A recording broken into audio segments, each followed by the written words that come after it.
Eu já falei um pouquinho nas aulas anteriores como uma cosmovisão é importante. Irmãos, pensem comigo. Se nós estamos nesse mundo, é interessante que nós saibamos interpretar não apenas a vida, mas a nossa posição nessa vida.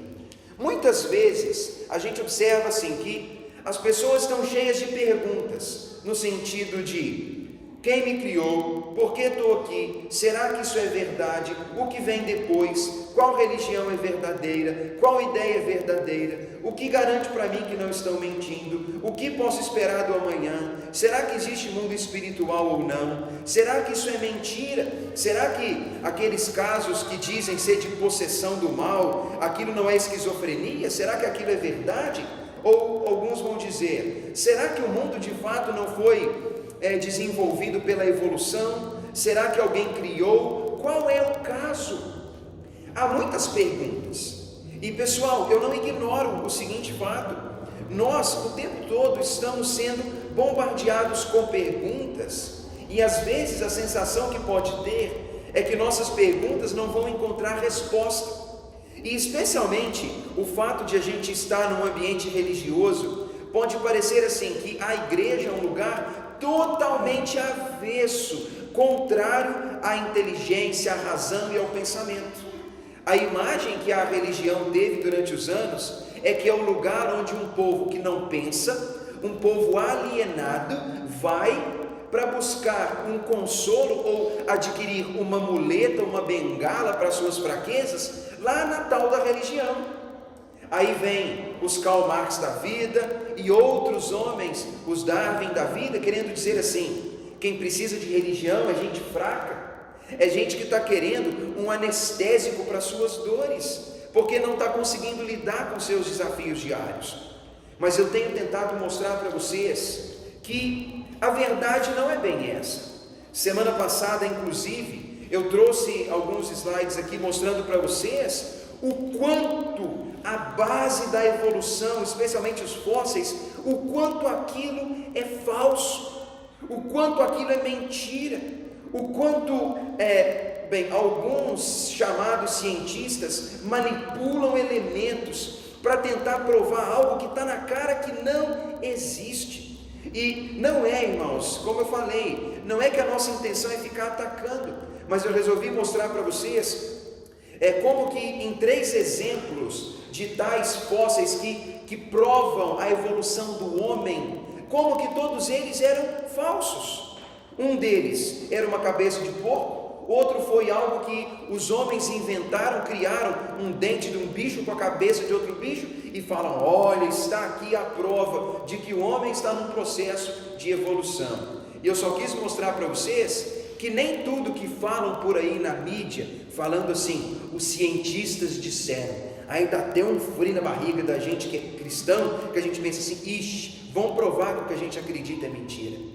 E não é, irmãos, não é. Existe um esforço muito grande para dizer que Deus não existe, ou que se Deus existe, a existência dele não tem nada a ver com a minha vida. Mas, pela autoridade da Bíblia, o que eu posso afirmar para vocês é o seguinte: por mais que Deus seja o objeto de maior incômodo para as pessoas, a existência de Deus nunca vai ser provada como sendo uma mentira, porque Deus é verdadeiro. Deus tem dado provas da sua veracidade, da sua existência real. E eu quero não apenas dizer isso, mas mostrar para vocês o seguinte: Deus criou todas as coisas com um propósito. Semana passada eu li com vocês, nós estudamos um pouquinho o Salmo 8, porque nós estamos falando sobre a realidade. Nós estudamos sobre Deus e agora estamos estudando sobre a vida, a realidade, o mundo, o universo. E muitas perguntas podem surgir disso. Por que Deus criou? Para que Deus criou? Será que alguém criou? Ou será que isso não foi fruto de evolução? E se criou, qual é o propósito? E uma pergunta que vai vir na sequência: se Deus criou tudo de maneira tão boa, por que tudo então é tão mal? São perguntas que talvez vocês tenham. E eu quero dizer que a Bíblia tem resposta para todas elas. Então, vamos meditar um pouco mais? O tema de hoje é nossa realidade. Um dos 5 tópicos da cosmovisão interessante. A nossa realidade. Por que isso existe? Qual o propósito? Irmãos, de antemão já antecipo, que cada aula não é tempo suficiente para concluir um assunto. Então, por mais que alguns, especialmente os jovens, vão ficar com a gente só hoje, vocês vão ficar com o entendimento incompleto, porque a gente não vai conseguir concluir o tema. Mas, qualquer dúvida que vocês tenham em qualquer momento, e eu puder ser útil, eu queria ser um porta-voz para dizer para vocês o que a Bíblia também diz, tá certo? E só faço esse apelo: não acredite em tudo que o povo diz e tenha certeza, quanto mais estudarem a Bíblia, mais verão que ela não se contradiz, e vocês vão ver que ela não tem medo de falar de assunto nenhum. Então, quando quiser respostas, eu posso afirmar que a Bíblia tem, e com autoridade, tá certo? Vamos abrir nossa Bíblia para umas reflexões então. Abra lá em Romanos capítulo 1.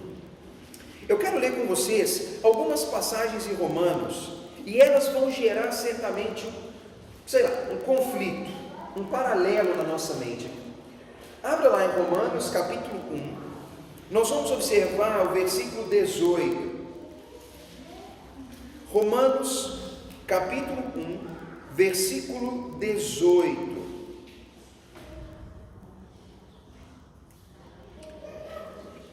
Romanos capítulo 1, o versículo 18, nós vamos ler na sequência até o 21, tá bom? Romanos 1, 18, a palavra de Deus, ela diz assim: a ira de Deus está sendo revelada do céu contra toda impiedade e perversidade dos homens, que estão trocando a verdade pela injustiça. Porque o que de Deus se pode conhecer é manifesto entre eles, porque Deus lhes manifestou. Porque os atributos invisíveis de Deus, assim o seu eterno poder, como também a sua própria divindade, claramente se reconhecem desde o princípio do mundo, podendo ser vistos por meio das coisas criadas.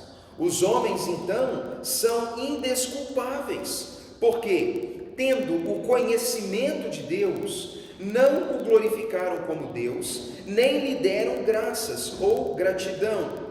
Antes, se tornaram nulos e inúteis nos seus raciocínios, obscurecendo-se-lhes o coração insensato. Vamos ler um pouco mais. Dizendo-se sábios, se tornaram loucos, mudaram a glória do Deus incorruptível em semelhança da imagem de homem corruptível, bem como de aves, quadrúpedes e répteis. Por causa disso, Deus entregou os homens a uma prática imunda, ou seja, Deus permitiu que os homens vivessem em práticas imundas, pelas concupiscências ou cobiças do próprio coração humano, para que eles desonrem o corpo um do outro entre si, pois os homens estão mudando a verdade de Deus em mentira, estão adorando e servindo a criatura, ao invés de adorar e servir o Criador, cujo nome é bendito eternamente. Amém. Irmãos, olha essa passagem, como ela fala muito de Deus e muito do caráter de Deus. Quando Paulo escreve essa carta aos Romanos, Paulo escreve para um grupo que tinha bastante acesso ao conhecimento, à mitologia. Era um povo que tinha opiniões sobre divindade e sobre a realidade da vida. E quando Paulo escreve uma carta, ele escreve tentando corrigir ideias erradas e tentando formar na cabeça das pessoas uma ideia coerente. E Paulo, como alguém que tem conhecimento de Deus, ele diz: Deus está irado contra o homem. E Deus não está irado contra o homem como se Deus fosse assim, uma pessoa que se ira por qualquer razão. Não. A palavra diz que Deus é misericordioso, mas a ira de Deus, ela é manifesta, porque Deus sabe que existe um esforço muito grande para que a verdade não seja levada a público, para que a injustiça seja levada a um público cada vez maior. Pare para pensar. Boas ações não recebem tanta notoriedade quanto más ações. A gente liga a nossa televisão, existe assim um esforço de colocar nudez, prostituição, adultério. Assim, irmãos, é um negócio que pasma, a gente fica pasmado mesmo. Parece que é um esforço de fazer isso entrar nossa goela abaixo. Um esforço de introduzir aquilo que antigamente era vergonhoso. Assim, quer jogar aquilo dentro da nossa casa. Porque eles sabem que quando se dissemina a mentira, a maldade, a coisa ruim, aquilo destrói a vida das pessoas. E eu fico observando que é esse o esforço. Não há, vamos dizer, valorização à religião. Aqui eu nem vou falar da Bíblia e nem vou falar da fé evangélica, irmãos. Vou falar de religião que promova qualquer valor ético. Igreja não pode falar de religião. Escola não pode falar de religião, instituição nenhuma pode falar de religião, de Bíblia, de moral, não pode. Ou seja, há um esforço de segurar qualquer coisa que se associe com Deus, que seja boa na essência, para que cada um possa apresentar aquilo que bem pensa. E nós já compreendemos o que a mídia pensa. Ela quer fazer propaganda de bebida, falando que beber é muito bom, que a gente vai para o bar e que todo homem vai encontrar a loura dos sonhos no bar. Você já viu isso em algum bar, irmãos? No bar a gente só vê pinguço, umas mulheres banguela, um monte de gente caindo aos pedaços, não tem nada disso. Você não encontra. A ideia de dizer assim, tipo, a vida é curta, vivam os casos amorosos que você vai aproveitar muito. Querendo dizer assim, qual é essa coisa de querer ficar você só com a sua esposa, você só com o seu marido? Você tem que ser bobo, né? Tem que ter uma experiência nova. E vão incutindo isso na nossa cabeça. Na nossa cabeça, é isso que a mídia ensina, dizer que a exposição do corpo não faz mal. Mas irmãos, sou homem, os homens aqui vão concordar comigo.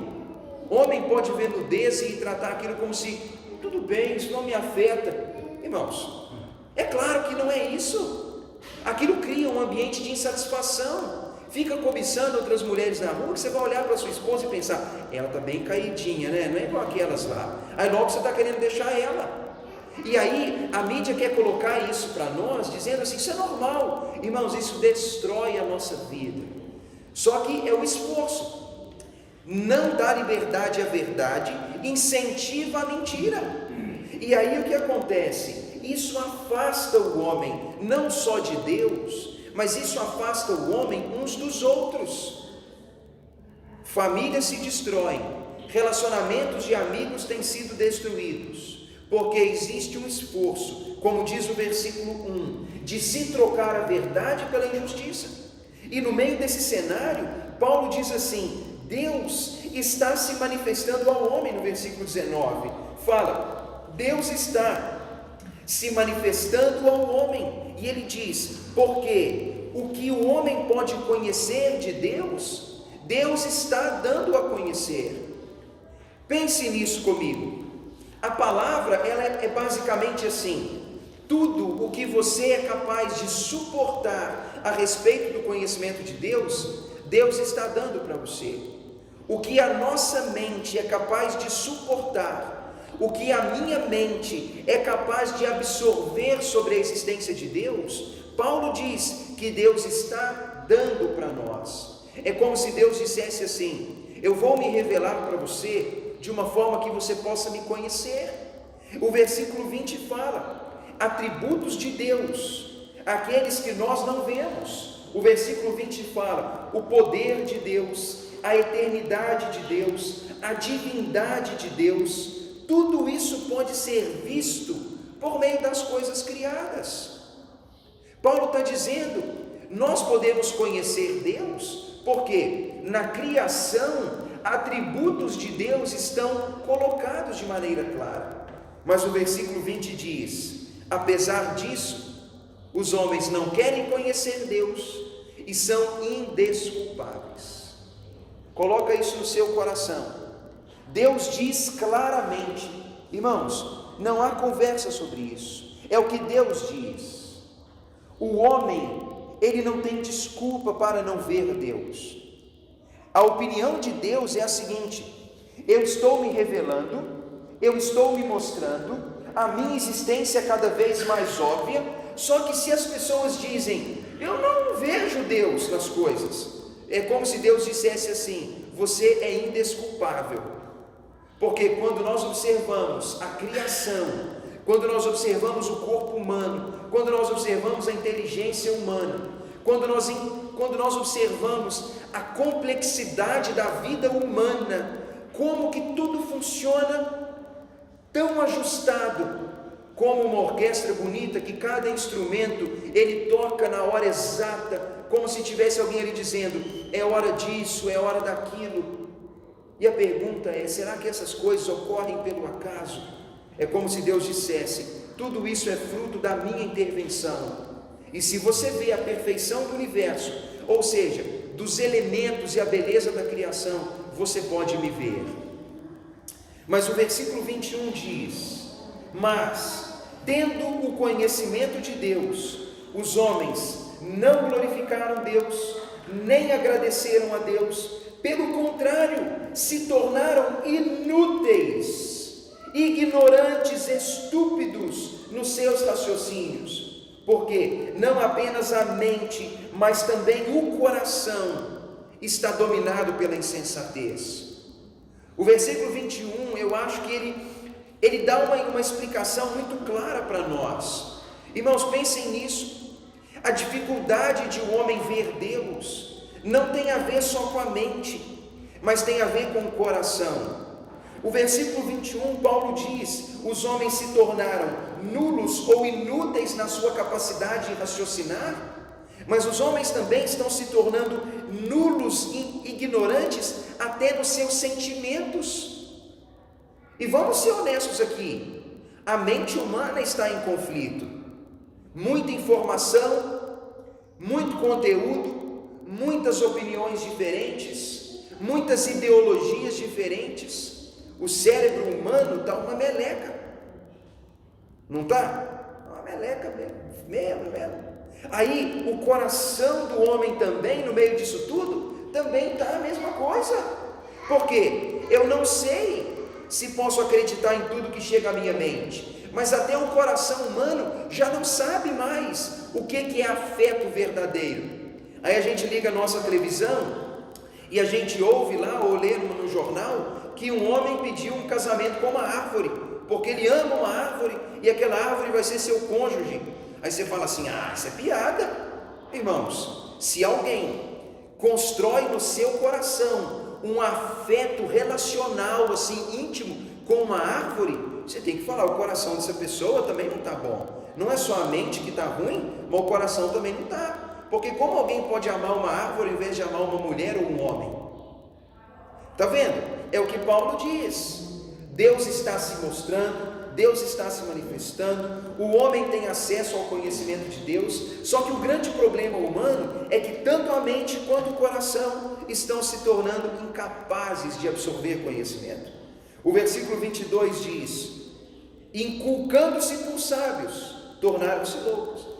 Paulo diz assim, olha, o homem se acha muito inteligente. Irmãos, talvez vocês aqui mesmo, nós somos uma geração altissimamente inteligente, né? Todo mundo sabe tudo de tudo, a gente tem opinião de tudo, a gente sabe falar de tudo, lê um negócio e rapidinho, tecla lá, bota uma resposta de Facebook, resposta de WhatsApp, resposta de grupo de bate-papo. A pessoa nem pensou a respeito de um assunto que está fora do alcance dela, mas ela dá uma resposta rapidinho, porque ele sabe.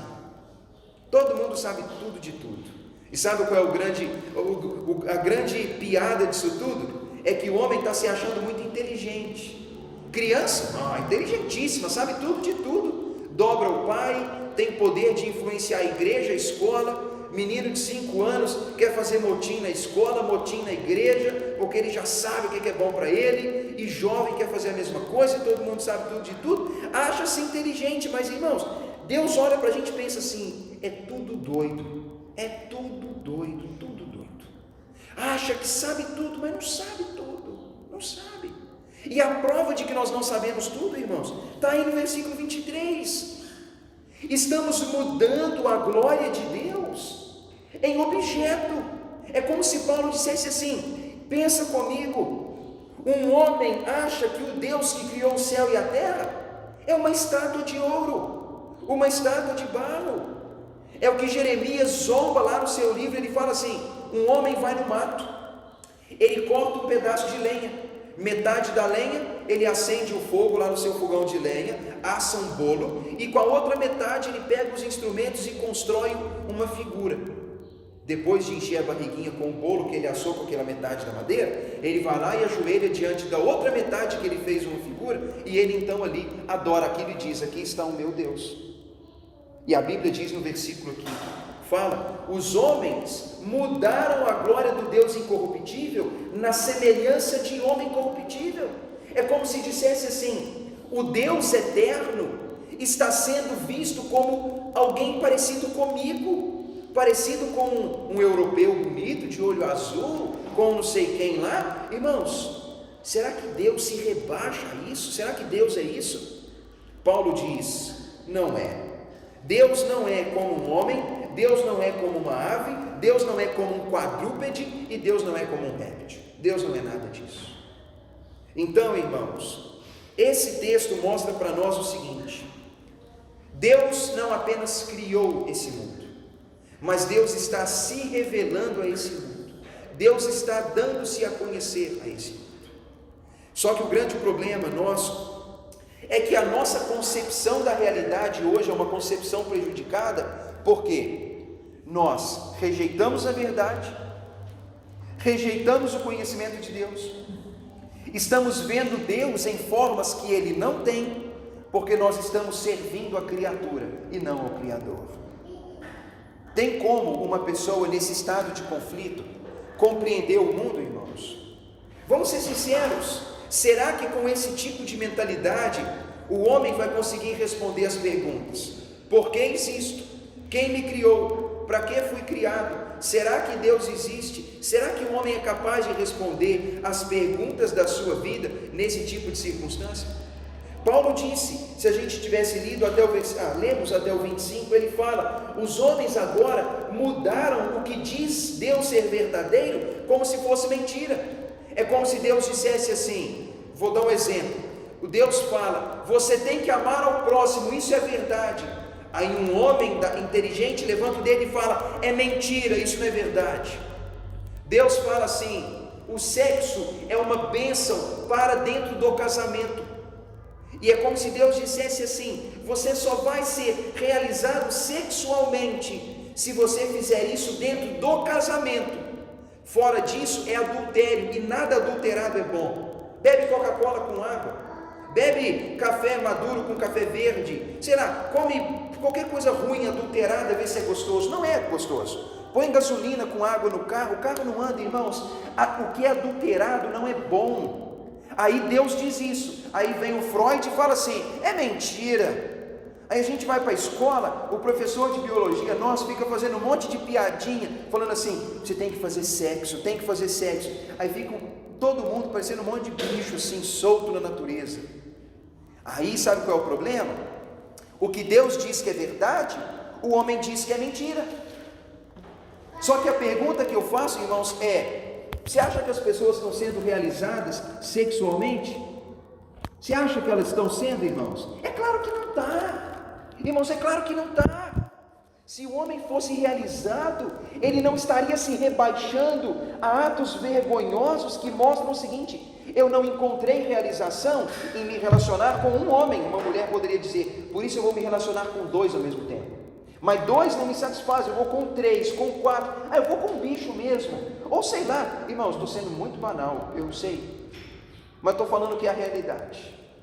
Isso prova que aquilo que é o que Deus propõe não está sendo feito, e que um vazio profundo aumenta ao ponto de que a pessoa acha o seguinte: eu não fui longe o bastante para encontrar o prazer que eu quero. É a mesma coisa que acontece com nós homens. A gente não quer nossa esposa, aí o cara quer ter relacionamento com outra pessoa, quando vê ele está fazendo coisas erradas com meninas novas, com criança, porque ele nunca encontra o prazer que ele espera no modo como Deus disse que ele alcançaria se assim fizesse. E sabe por que os homens, irmãos, não recebem as coisas boas que Deus tem proporcionado? Porque elas não fazem as coisas do modo como Deus diz para fazer. Porque Deus diz, tem que ser assim. Aí alguém vai lá e fala, isso é mentira, você que sabe o que é bom. Pedofilia que é bom. Imoralidade, assim, orgia que é bom. Isso é que é sexo grupal, é que é bom. Colocar um terceiro lá na cama sua é que é bom. Aí o ser humano entra nessa. E nunca se satisfaz. É por isso, irmãos, que o ser humano se escraviza. É por isso que ele fuma uma coisa, é por isso que ele usa maconha hoje. Maconha não dá alegria. Aí ele pula para a cocaína, ele pula para o crack, ele pula para o crocodilo, ele pula para o outro não sei o quê, até que no fim das contas está ingerindo veneno mesmo. É por isso que o homem fala, não, eu bebo só um pouquinho. E o vazio, a necessidade demais, leva o homem que está assim, tomou um pouquinho hoje, amanhã está um pinguço na porta do bar, vivendo só de cachaça, 24 horas por dia. É porque, irmãos, aquilo não satisfaz, aquilo não preenche o homem, e por isso que ele vai cada vez mais fundo, pensando, se um copo não satisfaz, 2 vai satisfazer.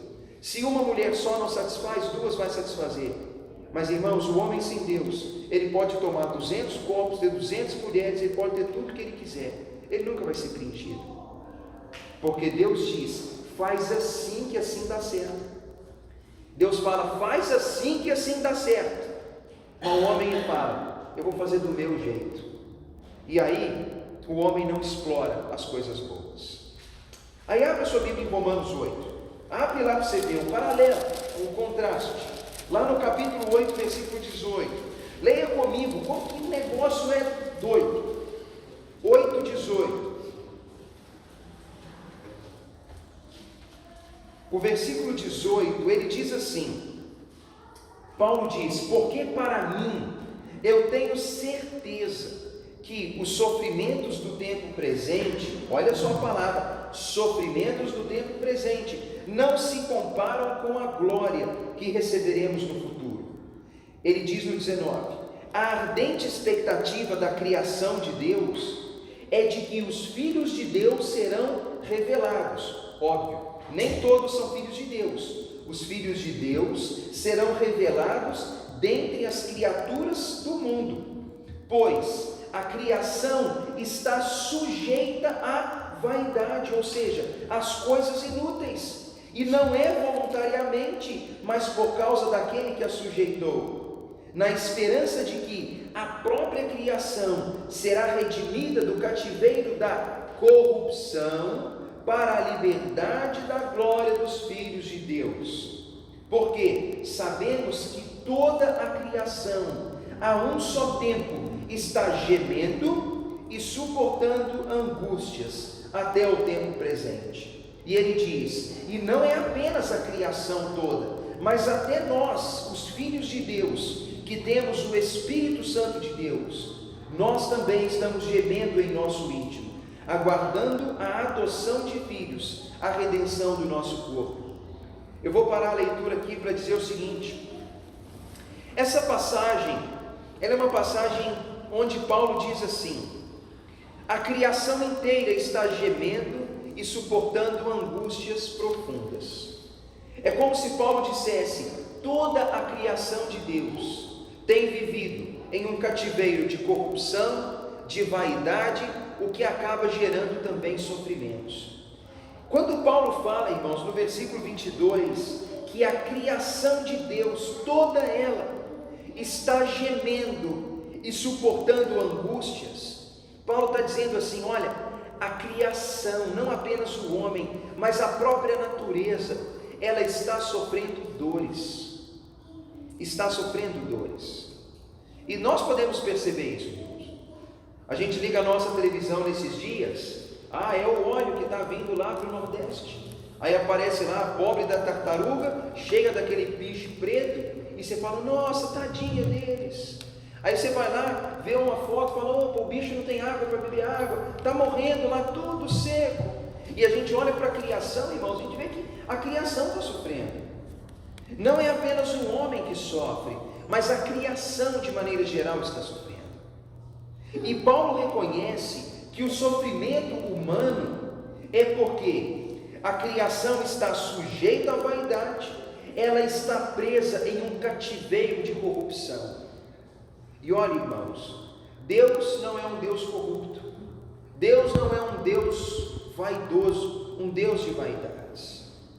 A palavra de Deus, quando ela diz isso, ela mostra o seguinte: quando o homem decide afastar-se de Deus, é como se Deus dissesse assim: vocês não querem me seguir, não querem ouvir o que eu tenho para dizer, não querem a verdade que eu ofereço, querem o que vocês querem. É como se Deus dissesse assim: tudo bem, então faz o seguinte, faz o que você quiser então. Já que você não quer o que eu tenho para dar, pode ir, pode fazer o que você quer. Aí sabe o que acontece com o homem, irmãos? Quando ele então vive por si mesmo, de costas para Deus, ele se prende em um caminho de vaidade, ou seja, começa a correr atrás daquilo que é vaidade. A palavra vaidade significa vento, é tipo assim um sopro.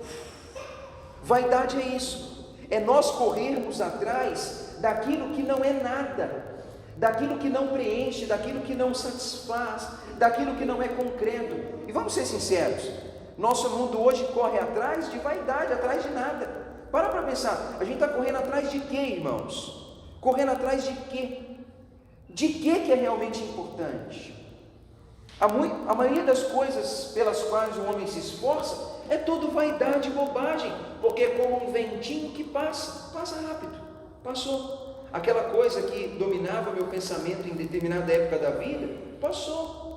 É uma vaidade, aquilo passa, não tem relevância mais, né? As horas e horas que a gente brigava com o pai da gente porque a gente queria um negócio, as horas em que a gente jurou que ia fugir de casa, que ia sair de casa, que eu nunca mais vou morar lá em casa, que no dia que eu tiver 18 anos, eu nunca mais vou pisar nessa porta de casa, nunca mais, que ô casa infernal, né?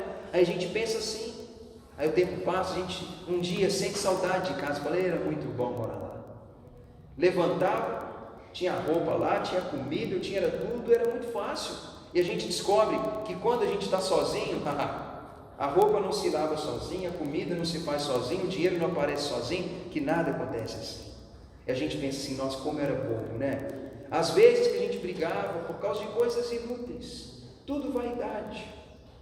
E sabe, irmãos, o problema nosso é que nós somos pessoas correndo atrás de vaidades, coisas que não têm nenhum valor e que passam. Pais e filhos em pé de guerra, filhos odiando pais porque pais não aprovam um namorico aqui e ali, porque o pai não dá umas concessões, às vezes marido e mulher brigando por coisas pequenas, porque não está tendo compatibilidade nas ideias de como usar os recursos, de como viver o dia a dia, cumprir as tarefas do lar, tanta coisa que a gente pensa, nossa, olha os conflitos que a gente tem. É como se a Bíblia dissesse, olha, o homem está preso, ele é como um escravo das vaidades, mas é porque ele tem o coração corrompido. E Paulo então, ele vê assim, no meio desse cenário todo, o mundo está gemendo e sofrendo. Irmãos, olha para o nosso mundo, às vezes a gente anda pela rua aí, ou a gente conhece as pessoas, e as pessoas estão rindo e zombando com aquele ar assim do tipo, estou muito bem, obrigado, né? Estou muito bem. Aí a gente olha vê uma coisa e fala assim, nossa, esse povo está vivendo super bem. Às vezes amigo nosso fala assim, meu filho, você é bobo. Eu falo porque uns casos com quem lidei. O cara fala, esse negócio de ser casado só com sua patroa, você é bobo, rapaz. Vamos embora fazer essas pescarias que a gente faz. A gente chega na cidade, já convida as mulheres de vida fácil, leva para os lugares onde a gente vai curtir lá, ninguém vai saber. Aí você fala, é isso mesmo? É isso que você está achando que é bom? E o ser humano entra nessa. Ele vai sendo levado nessas ondas aí, e vai sendo levado nessas ondas. Quase sempre, irmãos, os homens dando aquele ar assim do tipo, olha como eu sou esperto. Só que aí no seu íntimo, sozinho em casa, a gente vê as pessoas estão escravas de vícios para trazer alegrias, as pessoas estão se mutilando, as pessoas estão tirando a própria vida, e a gente tem visto com muita facilidade que as pessoas que estão postando lá na rede social aquela imagem do tipo, olha como sou feliz, Hoje posta, sou o homem mais feliz do mundo, amanhã você ouve a notícia, fulano nem está vivo mais. Aí você fala, que felicidade é essa? Hoje estou lá no nirvana, lá em cima, assim, no ápice da alegria. Só que daquilo lá é igual uma queda livre, sem corda de bungee jump, né? Blum, cai lá, agora amanhã eu estou deprimidíssimo. A vida não tem sentido para mim. Deus criou o homem para essas coisas, irmãos? Claro que não. É claro que não. Aí você pergunta, mas pastor Tiago, por que o homem vive assim então? É porque o homem está de costas para Deus. Porque o homem está de costas para Deus. O homem que conhece Deus, o homem que anda com Deus, o jovem, a mulher, a criança, ele vai ser cheio de algo que o mundo não tem.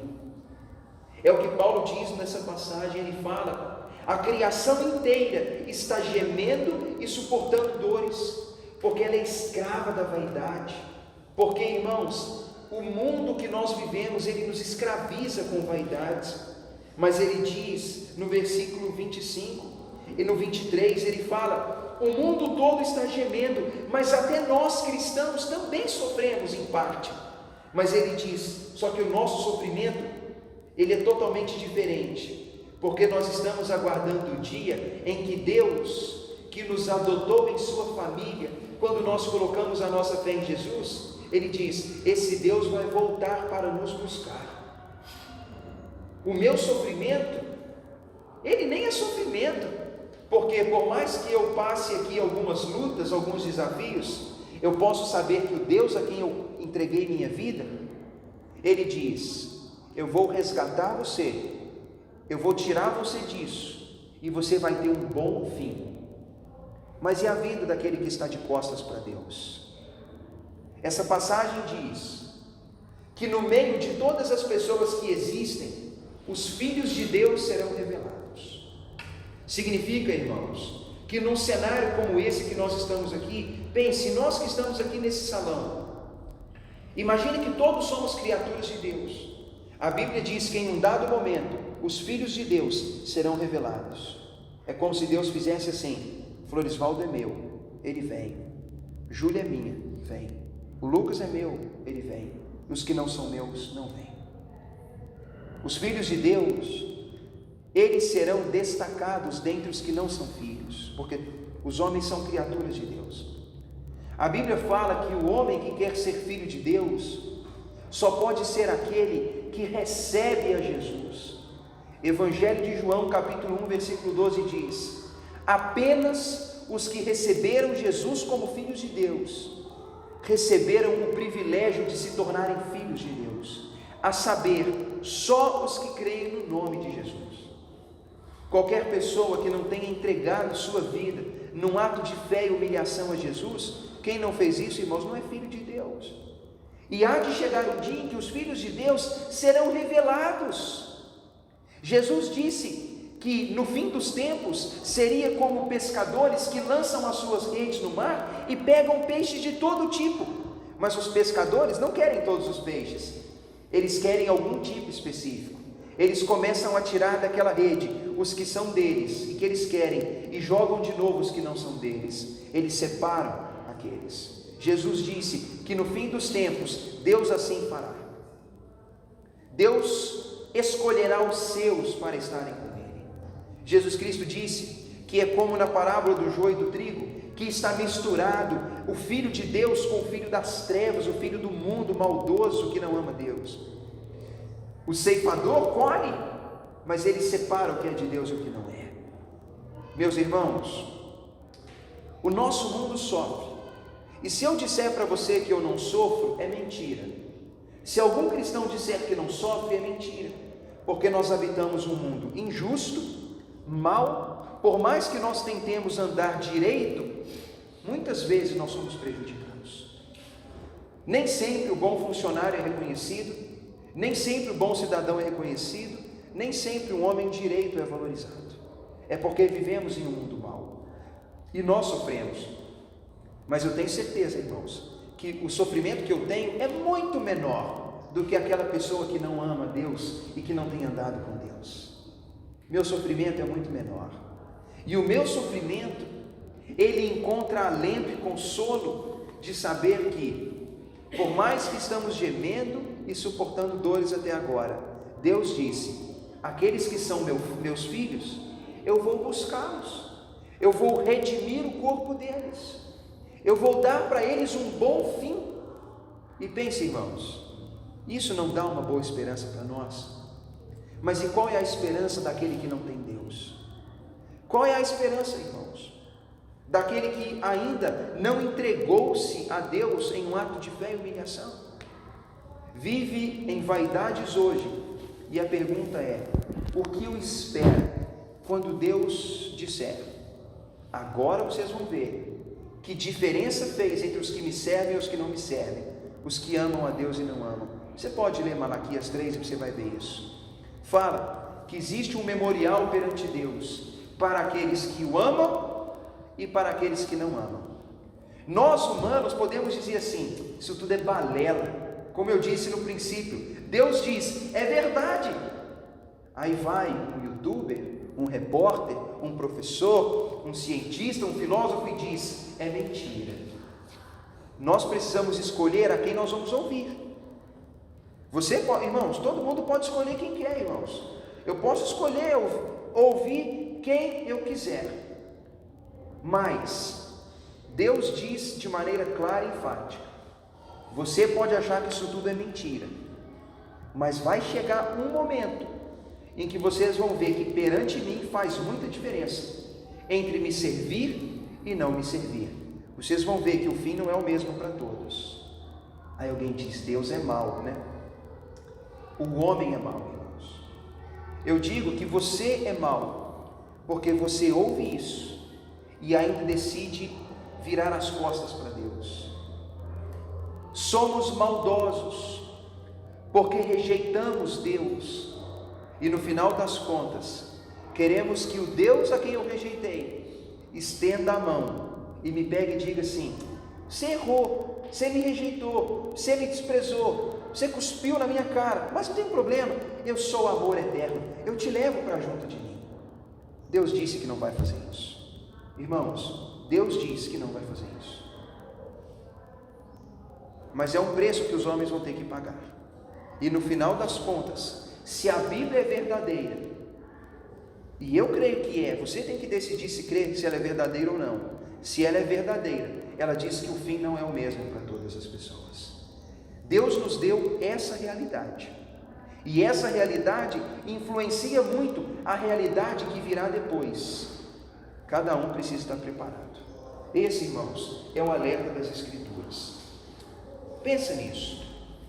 E eu queria te dizer que essa realidade é uma dádiva de Deus, mas que ela deve nos levar a pensar muito bem como nós nos relacionamos com esse Deus. Deus fez tudo com um plano. Deus teve um plano quando começou, Deus tem um plano para o fim, irmãos. A pergunta é: viemos a esse mundo, né? Mas qual será o fim da nossa história? Como será? Vamos pensar nisso, irmãos. Pensem nisso.